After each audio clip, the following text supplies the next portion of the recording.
which I'm on the fence about whether or not that's right. Like, we only have 4 birds and like real value things that it hits, so I don't know. If we had Pontiff in the deck, we would definitely want a Chord for it here, but we don't. Scavenging Ooze. I think we're going to go ahead and get a Witness in response here just to like add some pressure to the table.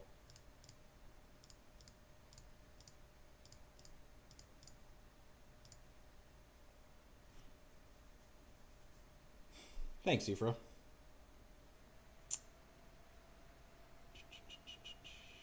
Second Eternal Witness.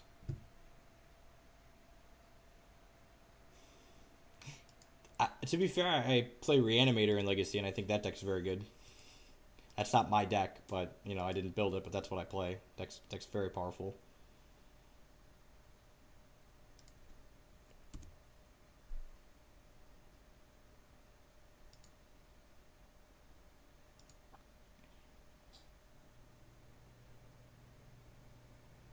Three, four, five. Courting for 6 for 3 here.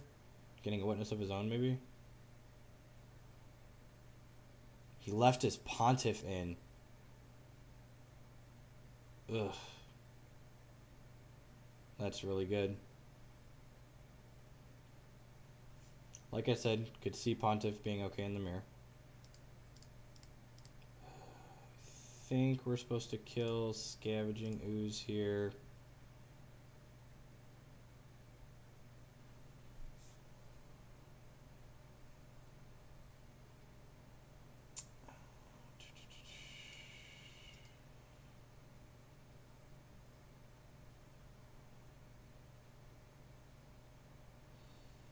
Not a fan of our spot anymore.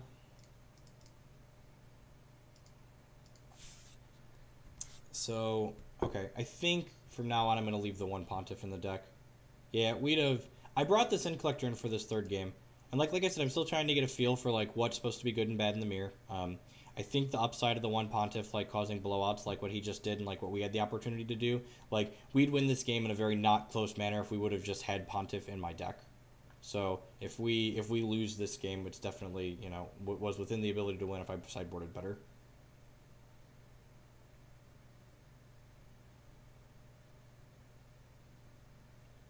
Playing Resto, maybe? Sure, probably targeting a Sin Collector. I'll path that in response. Yeah, just like all of these bad things, like none of this would have happened if I would have left Pontiff in my deck.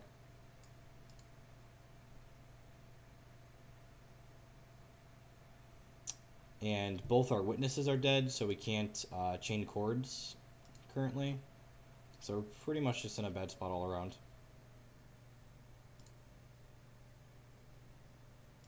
Pretty dead to a Chord out of him, pretty dead to a Witness out of him. However, drawing a Restoration Angel of our own. So we can go 1, 2, 3, 4, and then Resto Blink the wall. And then have 1, 2, 3, 4, 5, 6, 7. So we're 1 short of being able to combo him right now in prime form. I appreciate that. I just do my best. Just because Pontiff would have been good for you and was good for him doesn't necessarily make it wrong, but it's a compelling argument. Yeah, I feel like the argument for the Pontiff is like even when we draw it, like the potential upside it could have is pretty huge, and like the downside of just drawing it naturally is minimal. So like there's just a good blowout amount of potential. I don't have Lark in the deck either, just because generally things are just getting like pathed back and forth. All right, so he's getting his Eternal Witness. So here's an interesting decision. So he's got 1, 2, 3, 4, 5, 6, 7. He's got 7, but he hasn't played a land yet this turn. So are we supposed to Chord? I could Chord for Scooze, and Scooze the thing he tries to target with Witness. I think that is worthwhile.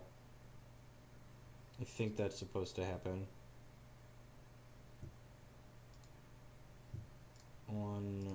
2, 3, 4, 5.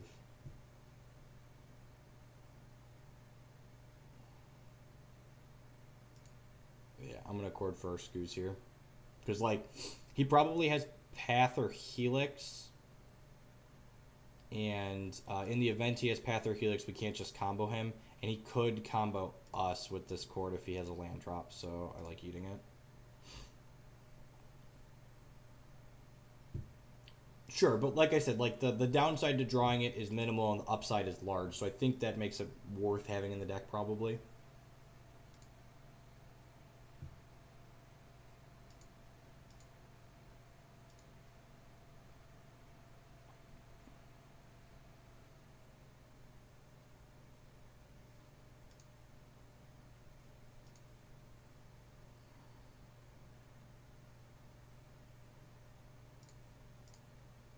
Eat some creatures here. We'll gain 1 life altogether.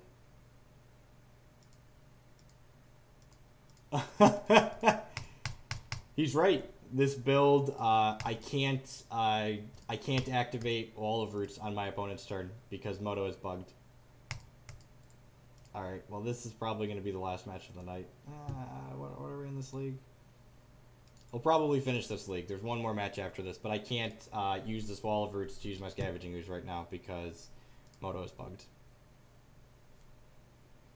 That's really frustrating.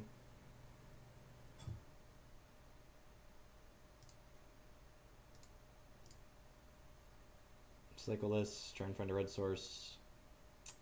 PN Kieran.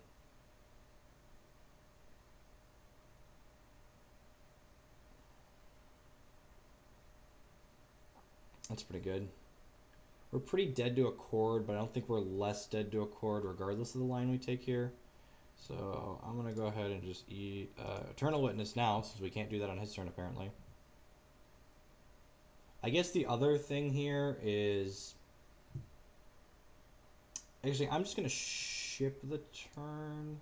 Or am I supposed to ship with the Scoos? Yeah, I'm going to attack with the Scoos. 3 points of damage. I'll resto on his turn, so if we hit a red source, we can try and play the Kiki. We get 2 draws with the Wall of Omens here. And maybe he just doesn't go for it because we have a bunch of mana up, as opposed to like tapping out for P, and then he's incentivized to go for it.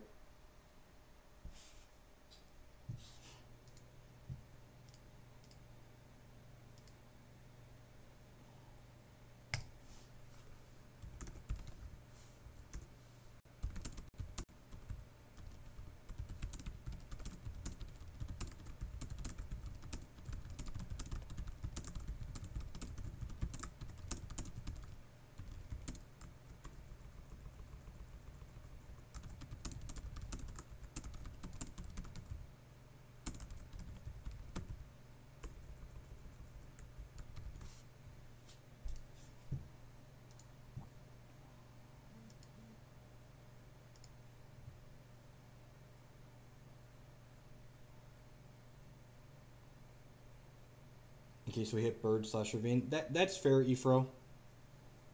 I feel like he likely has the combo in his hand, though. So... I said it with you, right? Like...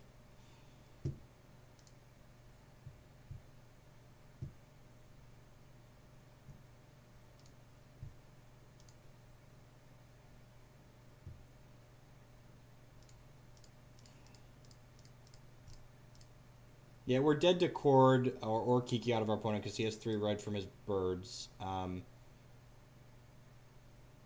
like, if we hit a bird or a Raging Ravine, we're going to be kind of sad because that doesn't allow us to cast Kiki. But I think I like representing something here as opposed to just, like, tapping out and hoping he doesn't have it.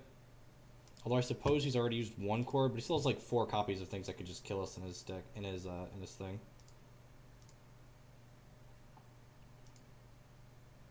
Razor Verge Thicket. So we don't get punished for not drawing on our turn.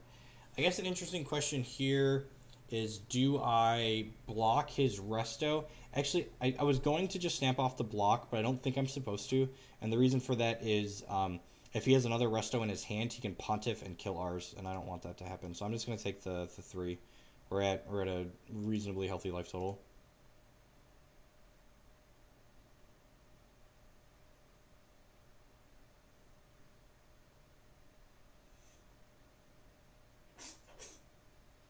You have a PN Kernel of his own? Sure.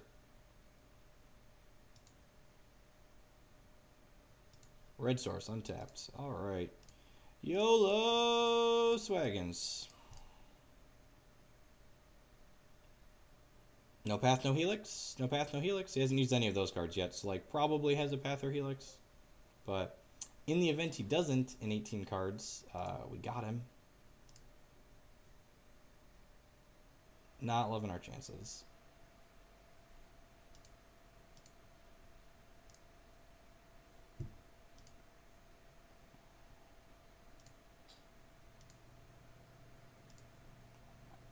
Ship with this, yep. But hey, this whole league's a free roll, because Moto's bugged, so you know. Glass half full.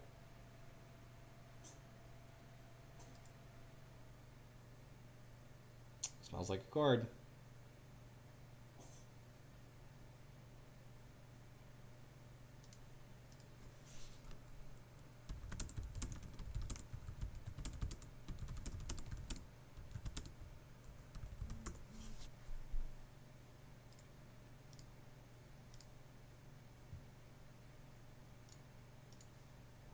Alright, let's fire up the last match, and then we'll call it a night. Hopefully, we can get through without being too crippled by Moto bugs.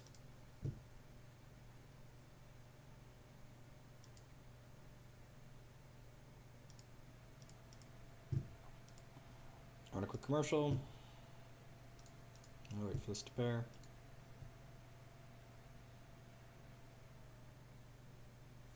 If you complete the league, they'll reimburse the whole league. So I always just complete the league before I file for comp. Brandon, any posts, city comments, block cards, is there anything you would change as I had from the open? Another streamer. Yeah, I'll keep this. I would play more Transgress the Minds in the sideboard. That card was very good for me all weekend. That's the one change I would make. I would play the main deck again card for card, and probably go up to 4 Transgress on the sideboard. Maybe at the cost of some duress. I'm not sure though. It's funny. This is Watchwolf92 is Jonathan. I'm probably gonna host him after after this match.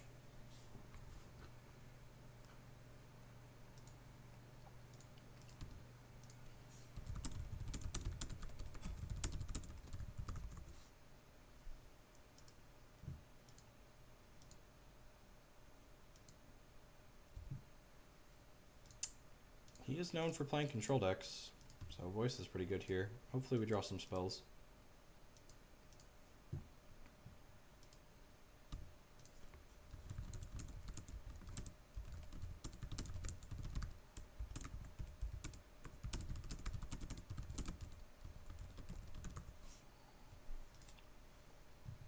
What do you think about running Estimator with the standard deck for a counterspell package to the Hellmiller package? Check. I wrote an article about the black-white deck on MTG Card Market, and then I wrote 1 or 2 things about it on my old Meadery blog at the end of last year. The TLDR is that splashing a third color in the mana base does have a very real cost. It's life points, which are going to add up. It's consistency, and I don't think it's worth playing a third color. If I did think it was worth playing a third color, I probably would have done so. Yeah, this is Watchwolf92 is Jonathan Sukenik. He top-aided the Modern Open with me in Baltimore. Really sharp guy. He's also streaming right now, so if you want to watch the stream from the other side, Jonathan, I believe, is Watchwolf92 on Twitch as well. We only have 9 colorless sources. That's a far cry from being able to support a colorless spell.